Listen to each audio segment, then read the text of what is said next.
Hello everyone, welcome back to Cooking with Frenchy, cooking and baking made easy. This week recipe it's all about the crepe again, but this time it's about the crepe Suzette, a dish very popular in the 1970s, and it looks like it's coming back on the menu here and there. So that's why I decided to go back to the root of the crepe Suzette and to show you how to make it nicely nowadays with the ingredients we have. So before I did a recipe of the crepes, and today I'm going to repeat that recipe a little bit. So we're going to do a crepe batter. I'm going to show you how to do some beautiful zest of citrus fruit, comfy, and also how to make this fantastic crepe Suzette. So before we start, don't forget, always subscribe, or now you have a little icon right there. Just click on it and subscribe to my channel, put a comment. The recipe is always under this video in the description. You have the full link to my website, to the beautiful recipes, ingredients, and many other recipes. So let's get cooking.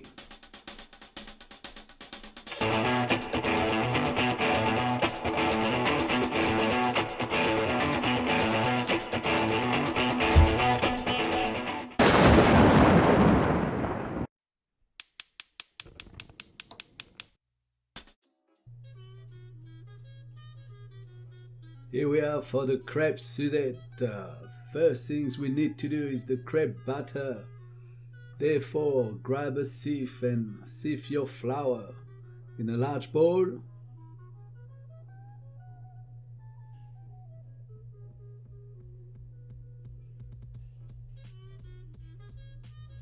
Then you can add your salt, add your sugar, and with a whisk give it a quick mix and prepare a little well. Now I've got my jug of milk and cream. I'm adding the eggs and the vanilla paste. I'm going to give it a quick mix just to break down the eggs. So making a crepe batter, it's easy in a way that you have all dry ingredients on one side and all the wet ingredients on the other side. And all you have to do is to bind them together. So always mix from the center, add a little bit of my milk, keep mixing gently, add a little bit more milk. As you feel your batter getting thicker, just add more liquid into it. Once it's done, and I make sure there's no lumps, it's totally free of lumps, I'm gonna put it through a conical strainer, what we call chinois, into a clean bowl and let it rest for a minimum of 30 minutes. And meanwhile, we are going to prepare some ingredients for our garnish and our crepe Suzette sauce. Suzette sauce.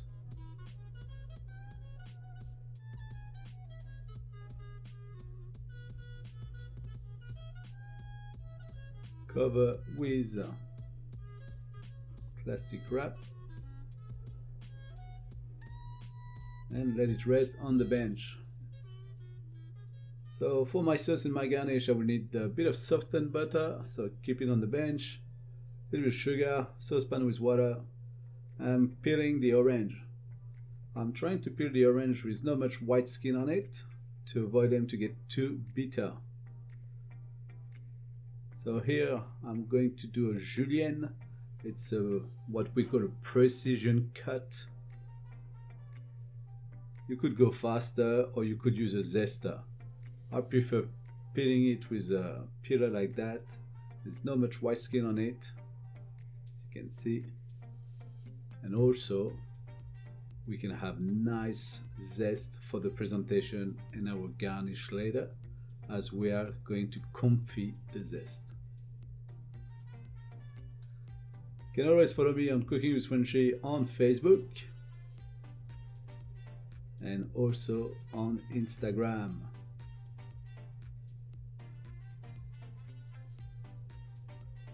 So be careful to not cut your finger. Make sure they're nice and safe. I shown another video how to use a claw grip for slicing onion.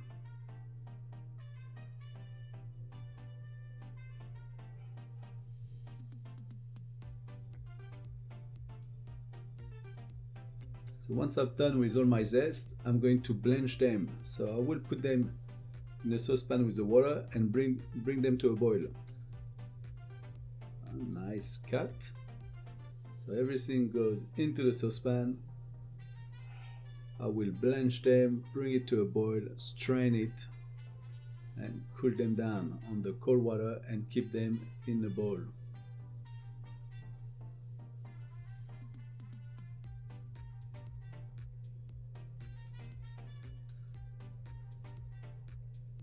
Meanwhile, I can juice my orange. I'm going to juice 2 orange and half of a lemon. And I'll keep that aside for later on to make the Suzette sauce.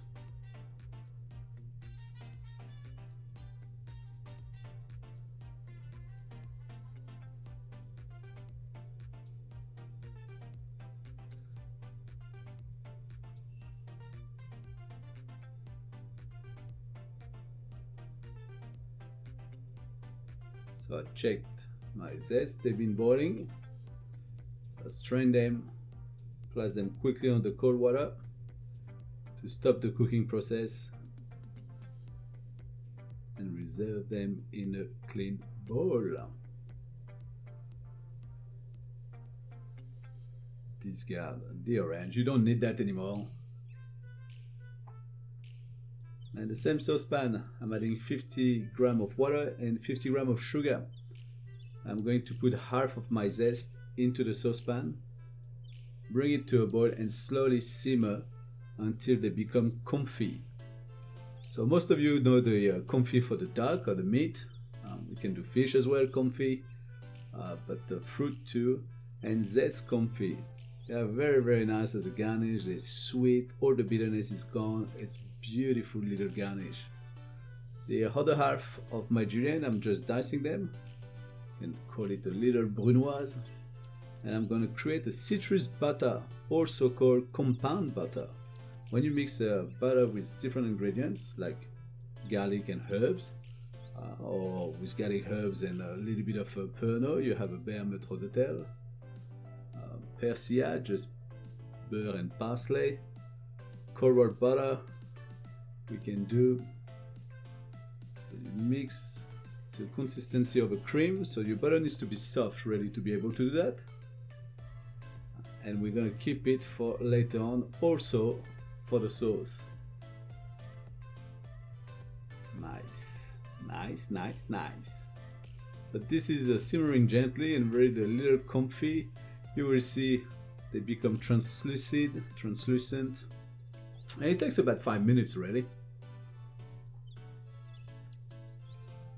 Now, just in case you never cooked crepes before, I could have done a video just for the Suzette sauce, but at the end of the day, I believe that most of you will look at this recipe, never cook crepes. So to give a better flavor to my crepes, I really add some butter and I bring it to a nutty little brown color of the butter, and I mix it well into my batter. So here I really work like if I was doing just that dish. That's been organized. There's a nice workflow plan. And as you see, to cook the crepe, I don't need much fat at all. I use a circular movement as I pour the batter with my ladle. It takes about a minute for a crepe to cook on one side. I'll lift with the spatula gently, put the spatula through under the crepe, flip it around, check it if it's cooking nicely, and it's about a minute each side. So that brown caramelization is important, and it's given by the sugar content and the heat. No one likes crepes that are white. We like a little bit of color. So once you've done with all your crepes, you cook them all. You can just fold them into a little triangle like this. And here we are. We're gonna start to make our Suzette sauce with Grand Marnier. Originally, the Suzette sauce was actually made with mandarin and curacao or curacao. It's another alcohol with orange flavor. You could use Cointreau or you could use triple sec. So in a large frying pan, I'm just putting sugar as it is. There's no water at all. That's what we call dry caramel. With the heat, the sugar melts slowly. So I'm putting a third and let it melt a little bit. I'm going to put another third to it, let it melt until it becomes a little bit golden, and add my last quarter and bring it to a caramel, little golden brown. That's really to do the sauce. Just exciting watching that. It's just an amazing sauce, and the flavor and the smell, it's unbelievable. So as you see, it's becoming a little bit golden on the side. The sugar is melting, and we have a nice caramel. The next step will be to, for sure, to not burn your sugar right now, otherwise your sauce will taste very bitter. But we are going to put the orange and lemon juice into the fry pan. But before that, we need to put the butter. And because of the heat, that butter as well is going to become nutty and foamy. To make sure it doesn't burn, I will straight away put the juices. That's what we call deglazing. Be careful of the steam, don't splash yourself. Keep it on high heat. Through the evaporation process, what we call reduction, that will intensify all your flavors, your caramel, your lemon, your oranges there. The butter makes it shiny and velvety on the palate. But as you can see here, the sauce is too runny, too liquid. So that's why we need to let it reduce by half. So cook it for 2, 3, 5 minutes. Then you can add your crepes into the sauce. So long time ago, way back when I learned how to make this, rarely it was part of the maitre in a restaurant to do that in a dining room. The chef would prepare all the ingredients, the crepes and all the lime juice, the orange and Grand Marnier and all this, and the maitre d' will actually do this process in a nice copper pan in front of the client, and that's really what we call showtime, the art of service. After 1 minute, I turn my crepes upside down. Meanwhile, they're sucking up the juices, and I cook it for another minute or two. And here, as you can see, I'm just clearing it for a heating point, a point of the saucepan that's really going to be hot, and where I can pour my Grand Marnier and start the flambe process. Here we go. The flame's gonna lick, and make sure the Grand Marnier goes all over the crepe and the sauce, and keep cooking until the flame are all gone. The flavor is amazing. Your guests will love it. It's definitely a dish you do in front of friends. And after a minute, just remove the pan from the heat, let it cool down a little bit, and you can use a tray or plate to present your crepes. We normally serve the crepes as they are. You can always add a little bit of vanilla ice cream or ice cream with it, totally up to you. Put your crepe nicely into the tray, add more sauce Suzette on top of the crepe. It's a dish you serve warm. Just look at that. I was doing this demonstration for students, so I'm trying to make it a little bit more fancy, and I was having a joke with the tweezers. So first of all, my garnish, my little zest confit of orange and lemon, and then I'm going to add few mint leaves and a little basil flower. They are in season and they are amazing, not just for the smell but the taste as well, and it really complements many desserts, especially fruit desserts. So just have a little bit of fun with it. It's a classical dessert.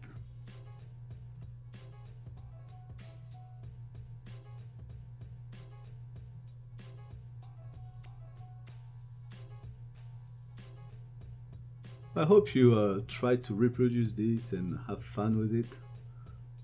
It's sweet and tangy. It has a very nice velvety texture in the palate. It's a How good does this recipe look? The mix of flavor between the citrus, the caramel, the Grand Marnier, and as well this little butter that will leave your taste buds with a lot of love and memories. This recipe was invented in 1896 in the south of France in Monte-Carlo, really in Monaco by Auguste Escoffier. This chef that's well known in France for building the kitchen as we know now, the French cuisine, was creating this recipe for Edward V, the Prince of Wales. He was creating that recipe, he made it for his lunch.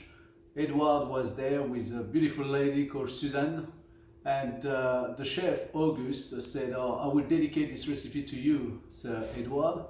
And Edward said, "I'm not good enough to have this recipe on my name. Please give the name of this recipe to Suzanne." So Auguste Escoffier decided to call it the Crepes Suzette.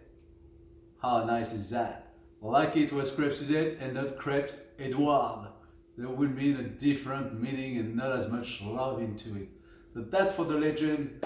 I hope you enjoyed today's recipe and I hope you enjoy watching. Please give me a like, subscribe, share it to the world, and I will see you next time for another recipe on Cooking with Frenchy. Thank you.